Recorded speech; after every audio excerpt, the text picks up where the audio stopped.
Hi friends, இன்னைக்கு என்ன செய்ய போறேன்னா திருக்க மீன் குழம்பு தான் செய்ய போறேன்.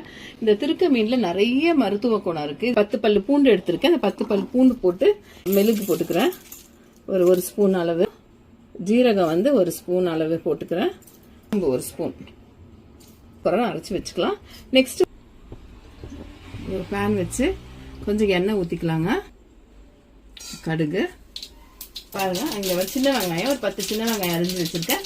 ஒரு 2 பச்சை மிளகாய் அரிஞ்சு வச்சிருக்கேன். கொஞ்சம் கருவேப்பிலை இதையும் போட்டுக்கலாம். வெந்தயம் ஒரு அரை ஸ்பூன், நல்லா ஒரு அரை ஸ்பூன் மஞ்சள் தூள். மிளகாத்தூள் உங்களுக்கு எவ்வளோ காரத்துக்கு தேவையோ அந்த அளவு போட்டுக்கோங்க. மிளகாத்தூள் நான் ஒரு 2 ஸ்பூன் போடுறேன். எனக்கு புளித்தூள்,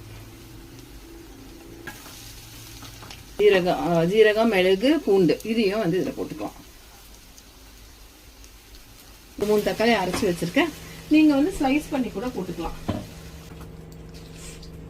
ஒரு நெல்லிக்காய், பெரிய நெல்லிக்காய் சைஸ் புளி கரைச்சி வச்சிருக்கேன். அதையும் ஊத்திக்கலாம். நம்ம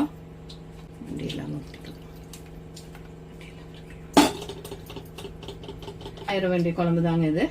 உப்பு தேவையான அளவு நம்ம உப்பு போட்டுக்கலாம். பாருங்க, குழம்பு நல்லா கொதிச்சு வந்துருச்சு. இப்ப நம்ம மீன் எடுத்து போட்டுடலாம்.